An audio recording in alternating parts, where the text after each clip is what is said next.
देना पड़ता है, उसको भी जन्म देना पड़ता है, उसका भी लालन पालन करना पड़ता है, उसका भी करना पड़ता है। वो भी संतान है, वो भी संतान है। बल्कि बेटी, जिस घर में अगर बेटे ही बेटी नहीं है तो परिवार पूरा नहीं है। परिवार की पूर्णता बेटी से होती है। और एक और बात बता दूं, अगर घर में बेटी नहीं हुई तो व्यक्ति एक ऋण से कभी मुक्त नहीं होता। कौन सा ऋण? जब आपका विवाह हुआ है, आपने कन्यादान लिया है, तभी तो आपकी श्रीमती आई है जब आपने कन्यादान लिया है।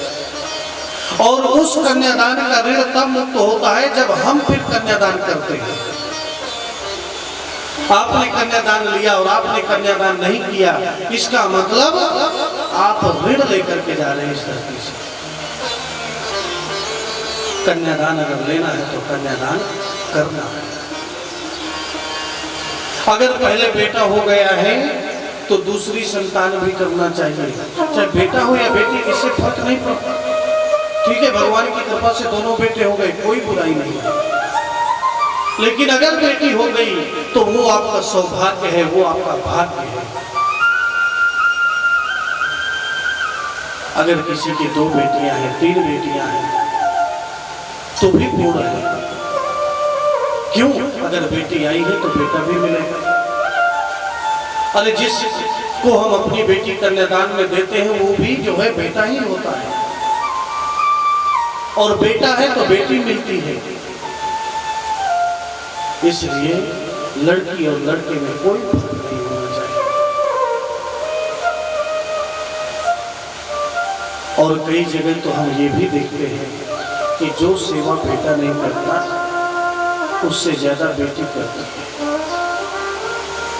कई घर हमने ऐसे देखे कि बेटा तो जो है वृद्धाश्रम में छोड़ दिया, लेकिन बेटी जाती है वृद्धाश्रम से लेकर के अपने घर में।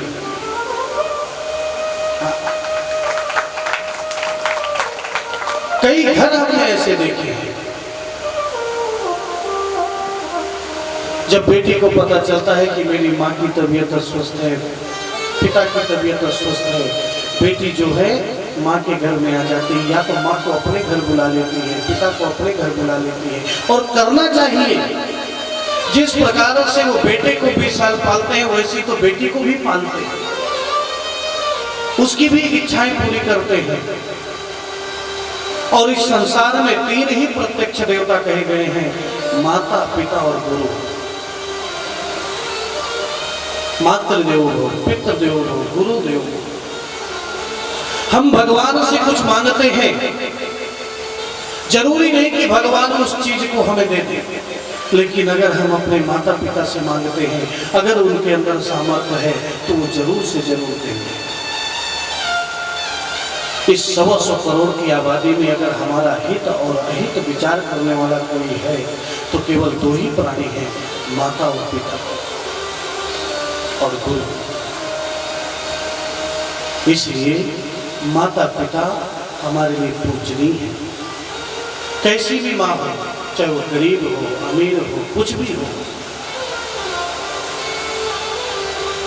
लेकिन हर व्यक्ति के लिए माँ का स्थान सर्वोपरि है। भगवान की भी तुलना माता पिता से की गई है। आप मेरी माँ है, आप मेरे पिता हैं, तुम्हें वो माता जपता तुम्हें वो। जो भगवान का दर्शन करे, गुरु का दर्शन करे और उस छवि में अपनी माता पिता की छवि को देखे, तो ही भगवान के दर्शन का फल मिलता है।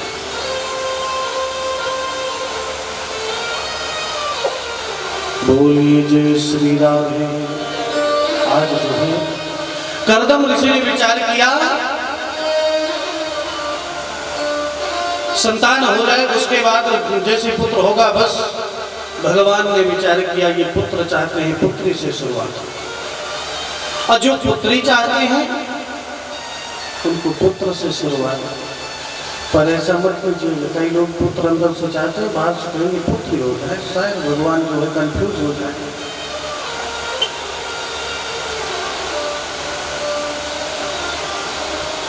10वें के बाद जो है स्वयं भगवान नारायण माँ देवहूति के गर्भ में आए और भगवान नारायण का जो है उस गर्भ से जन्म हुआ, प्राकट्य हुआ। जैसे जन्म हुआ माँ देवहूति को दिया, प्रणाम किया, करदम ऋषि जंगल चले गए।